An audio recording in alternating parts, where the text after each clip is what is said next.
Hey guys, this is Patrick from STH. Today we have something super exciting, and that is Intel's actually taking laser beams and shooting them out of silicon and into the network. Now, this is something that is going to be a big deal, and this is called silicon photonics, and it's going to be a big deal in the near future. There's a couple things that Intel actually showed off this week that are a lot different than it showed off previously. Now, there was a demo that was scheduled for OFC 2020, but that show didn't happen because of recent events. So instead, I called up Intel and I said, hey guys, why don't I come down and go check out this demo unit that you have pictures of and that you sent out pictures of. I just want to see this thing.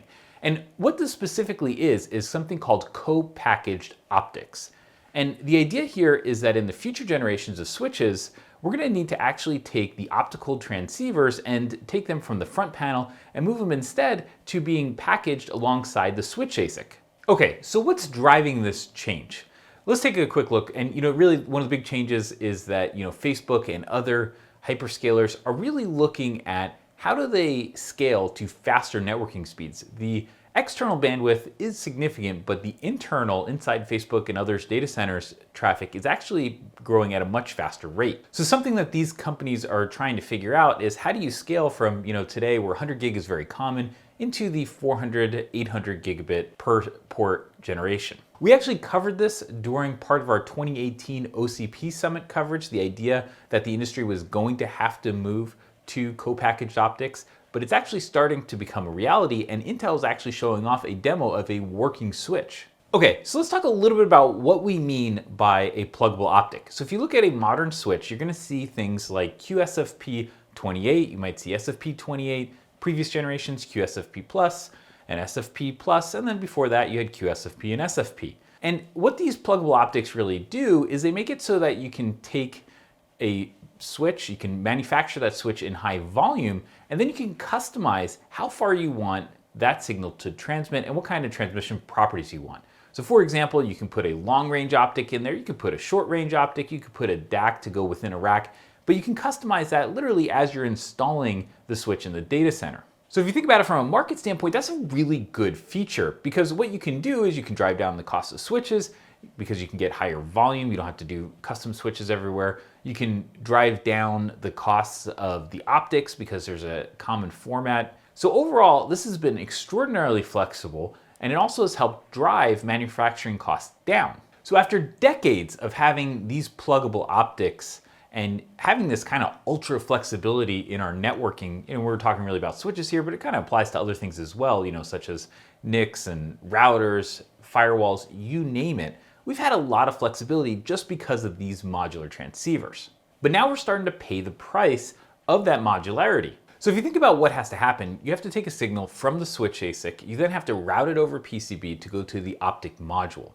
Now inside that optic module, we have to go from electric signal to some sort of laser, so that way we can send the photons over a strand of fiber, right? And so that's basically how this whole thing works. And if you just kind of think about it, that's actually a lot of data movement within the switch. Also, when you're moving all this data, you have to make sure that you're actually transmitting it accurately. So there's signal processing that has to happen because you can lose signal integrity over the PCB, you can lose at different points in the process. So you have to make sure that you're doing some kind of error checking. You have to make sure that that signal is a valid signal and a correct signal as it passes through the different parts of that system. And optics are great because you can actually pass a lot of data really fast over long distances without a lot of signal loss. And it's actually relatively easy and doesn't take a lot of power to do that processing. So if you look at something like the 10 gig Ethernet versus 25 gig Ethernet generations, you'll see that we have SFP Plus and 10 gig Ethernet, but we also have 10G base T, which kind of goes over copper wires. On the other hand, we have 25 gig Ethernet, which is only SFP28. We don't have 25G base T because it just would take too much signal processing to be able to handle that. So in the 1 gigabit Ethernet generation, this just wasn't really an issue. Modern PCB can pass a 1 gigabit signal through PCB pretty easily, so it really isn't something that we really saw as a problem. Then when we hit now the 100 gigabit generation, well, now that's starting to take a lot of power within these switches. I mean, we just did a teardown of a 32 port 100 gigabit switch, and that thing has 750 watt redundant power supplies because it can use a lot of power once you have it loaded with optics and you're moving all that 100 gigabit data through the switch from the switch ASIC to the front panel and then out into the network. So 100 gigabits, people can still do this, but when we start looking to the 400 and 800 gigabit generations, this just doesn't scale, and the PCB actually becomes a big problem. Another aspect here is density, because on a 1U rack mount faceplate, you can really only fit somewhere between 32 and 36 QSFP28 cages, and that means that you can only get so dense. Now, if you actually look at the fiber that you're plugging into these, the fiber actually doesn't have that big of a footprint, so you can't get the same density using these cages anymore as you can get actually plugging fiber in. So there's a question of whether or not that ratio is right going forward, because you could increase density if you could put more fiber into a switch. Another side effect of this is that you actually reduce the amount of airflow you can get through a chassis, because you have these large cages that also require their own cooling to sit somewhere in that faceplate. That blocks airflow, and so that's not the best solution. So summing it up, we have issues in terms of complexity, size, power consumption, thermals. I mean, there are a lot of reasons that the big switch guys and the big networking guys are really saying, hey, we need something different, and that is co-packaged optics. When Intel purchased Barefoot Networks, it was definitely for this co-packaging. We pointed it out when we covered that announcement in terms of the acquisition. We also, covered this co-packaging in terms of studies during the OCP Summit 2018. I mean, this is just something that has to happen. And if you look at silicon photonics, that has really taken off at Intel. So a year ago when we were at Intel Interconnect Day 2019, they had shipped about 1 million silicon photonics units. Now that number's up to like 3 million. That is huge growth if you think about it. So when Intel ships these silicon photonics modules to someone like Facebook, you have to think about it like a large, primary data center for one of the big hyperscalers probably has tens of thousands of switches, and therefore somewhere in the orders of magnitude of over 1 million optical modules.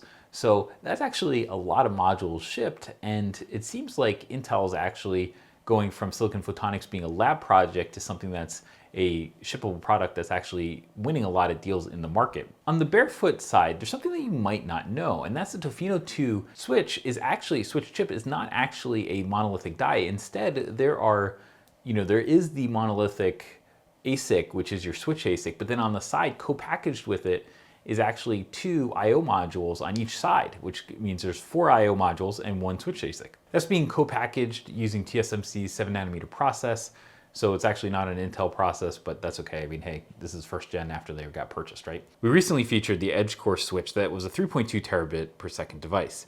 And if you look at it, the Barefoot Tofino Gen 1 supported 6.4 terabits per second. The Tofino 2, using the Silicon Photonics technology demo, can scale up to 12.8 terabits per second. Next generation products will scale to 25.6 and 51.2 terabits per second. Now with the modular architecture, one could imagine the day when the I/O die has silicon photonics and there's really no need for external packaging and everything's just kind of integrated. The Intel demo itself uses this Tofino 2 chip with co-packaged optics. And what that means is that there are optical modules that are placed on an LGA package, and that sits in sockets surrounding the main switch chip. Fiber is attached to these silicon photonics modules and used to connect to the faceplate MTP optical transceivers or connectors. Now, when we actually got to go see these demo switches, they not only had the silicon photonics packages, but Intel is actually showing off some of the flexibility here as well. So of the 3 test switches we saw, based somewhat on that Facebook Wedge platform, all included copper connectivity as well as standard QSFP cages. Key here is that using these packages around the switch chip allows customers to give vendors specifics on what they want to see. So for example, the vendor could say, hey, I want some kind of set of 4 traditional optics, pluggable optics, but then the rest of them, I just want to be long-range MTP connectors. So during my time in the lab, I was actually able to see underneath the metal block that was shown in all of the photos that Intel's released so far. They didn't want me to film it or to take video, photos, whatever of it, because there's still some special sauce in terms of IP that they don't want to give out to everybody just now. This is something that once you see underneath, you can definitely tell that, a big switch vendor like an Arista, Cisco, Quanta, one of those could take this solution and turn it into something that's customer ready fairly quickly. You can see how it can be customized for specific needs, and overall, it actually doesn't look that far from something that is, deployable. Another question you might have is in terms of what happens when they fail, because with pluggable modules, those things actually fail at a decent clip. It turns out that the silicon photonics modules are an order of magnitude or more reliable. And when you go and do this co-packaging, because they're actually doing it in a manner that is serviceable, you could actually fix these switches, but you probably need to send them back to the depot to do it. Still, totally is possible. And if you have something that's more reliable, maybe that's not really a big issue at all, and it looks like that's just the way that we're headed, so. I was also not allowed to take pictures of the big heatsink unit that was actually sitting in this switch. That little metal faceplate is actually not the heatsink, and neither of those ones that are on the side, those copper bits that are on the side. That middle one with the Intel logo is actually just there, so you can actually see a little bit underneath. There's this giant copper heatsink that goes and fills that void. I mean, it's huge. It looks like, it weighs a ton, and not actual ton, but it weighs a lot. And those copper modules that are, or the copper heatsinks that are on the side, those are actually cooling the silicon photonics co-packaged optics. So that's what those are there for. And if you think about it, that's actually a more efficient way to deliver your airflow and cool stuff than it is to have all of these cages up front blocking the airflow through the chassis. So you can definitely see from the demo unit how much smaller the MTP connectors are versus traditional QSFP cages. And that really helps airflow. You can see all the holes and you can see how Intel's able to get more airflow through this test chassis than you would normally see if you had a whole bunch of cages up front. Really quickly, you can actually see the control plane is on this little daughter card with the Xeon D CPU. In the lab, Intel actually had another demo set up, and that's using an Arista switch using another vendor silicon to pass traffic through the co-packaged optics, through the Tofino 2 switch chip. I mean, they had everything working, and that's actually kind of a cool interop use case. The point is that in 2018 at the OCP Summit, we really saw a co-packaged optics, kind of mechanical demo or like conceptual demo. Here we have something that is using silicon photonics, it's using co-packaged optics, and it's actually working. It's passing traffic to, another vendor's switch. That's awesome. This thing is not a just completely harebrained lab demo. This is something that's actually working, and that, you could definitely see the Quantas of the world being able to pick up and start using if they actually put a little bit of development effort into it. So in the 100 gigabit Ethernet generation, this is something that we're just probably not going to really see, right? We just don't need it because it's not that pressing of an issue, and we figured out how to use it. And probably 200 gigabit generation is probably not going to be as big of an issue as well. But as we start moving to the 400 gigabit and 800 gigabit Ethernet generations, just to give you some sense of how much power this kind of setup can save, we've heard somewhere between 20 and 30%, some people say is much closer to 30% of power in a switch can be saved by moving to co-packaged optics and not having to route an electrical signal from the switch ASIC up to the pluggable connectors. That's a huge amount of power savings. And if you think about it, and you're a hyperscaler, you're a cloud provider, any of these kind of guys, right? They're not getting paid based on how much, networking bandwidth